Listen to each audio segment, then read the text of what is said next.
Hey guys, it's Trevor from Peak Potential Physiotherapy and Wellness. Hopefully, I'm coming in clear. Um, it's coming at a different time than usual. I wasn't in the office yesterday on Thursday, but coming a little bit around the same time on Friday. But wanted to talk a little bit about your Memorial Day weekend and to obviously remember and honor those who have given the ultimate sacrifice and for our country and for our freedom. So please don't forget why we are celebrating and getting this extra day off to be with our friends and our family. So I know it looks like I'm in a tree house, so I am being very blessed right now and have traveled to East Tennessee with my family and staying at a gorgeous place in the woods. Just to show y'all, this is the view from the balcony high up in the Smoky Mountains here. We've already been on a hike today and just having a little downtime here and thought I would come to y'all live. So again, this is Trevor with Peak Potential Physiotherapy and Wellness. I'm asking what people have done on their Memorial Day weekend or what they're planning on doing on the Memorial Day weekend because it can be a bit hard on your body. We are driving a lot of places. I was in a car for almost 7 hours yesterday, so you can always post in the comments what you're doing or what you have done and what might have bothered you.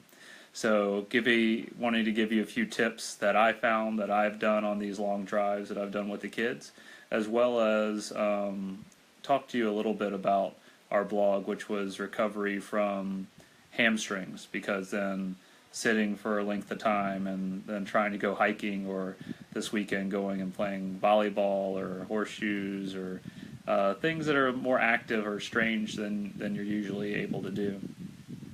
So car ride, 7 hours, one stop. I did all the driving. Very, very tough on your body. First and foremost thing for all you guys, take the wallet out of your back pocket. It sits right on an area that's going to push on that sciatic nerve, and you're not going to like it. Your leg's going to go numb real quick, and you're not going to like it. Tip number 2 is cruise control. Don't forget to put the cruise control on. That's going to save your life. You can move your legs around. That's one big thing that I've done, is move my legs back and forth. I even kind of sit up and pull myself up on the steering wheel and take some pressure off my back. If I don't have good lumbar support, I put something behind my back so it pushes me out, so I'm sitting up a lot taller. But grab on to that steering wheel and pull yourself up a bit so it takes some pressure off of your back. And if you do stop, get out, walk, stretch, that sort of thing. So those are my tips from that 7-hour drive. Not to mention, don't drink too much or else you'll have to stop more.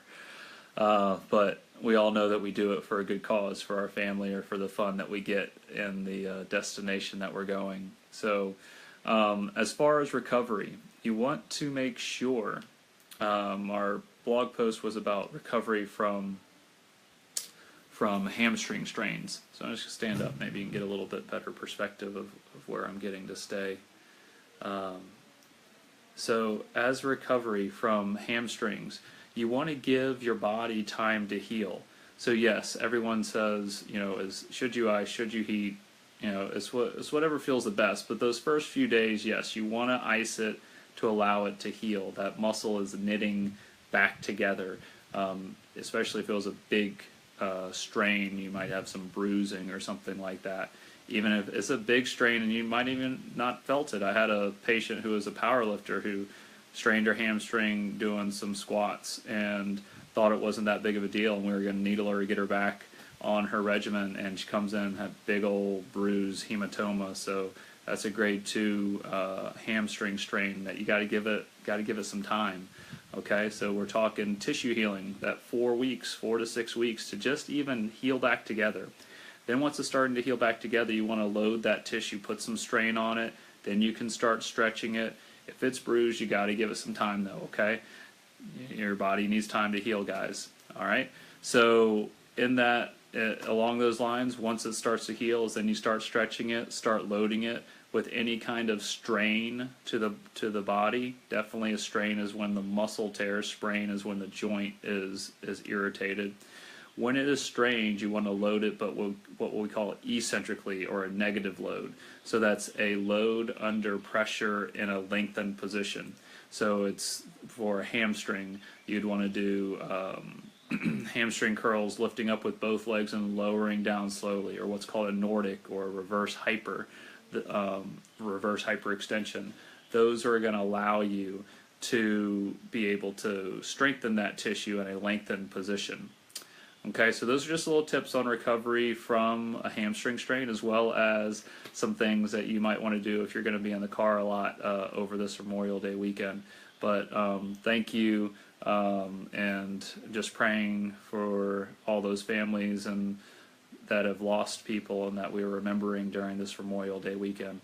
And if you have any questions, please put them in the comments below, or we'll also just let us know what you're doing for your Memorial Day weekend. But I'm getting to spend it in this gorgeous Smoky Mountains here. You can see some of the mountains back there maybe through the trees. I can hear a lovely little babbling brook behind me too. So I'm definitely blessed and so thankful for the freedom that I have been given for those who gave their ultimate sacrifice. Again, this is Trevor Ling with Peak Potential Physiotherapy and Wellness in Collierville, Tennessee, coming to you via Gatlinburg, Tennessee. So hope everyone has a great weekend, and I will see y'all later. Bye.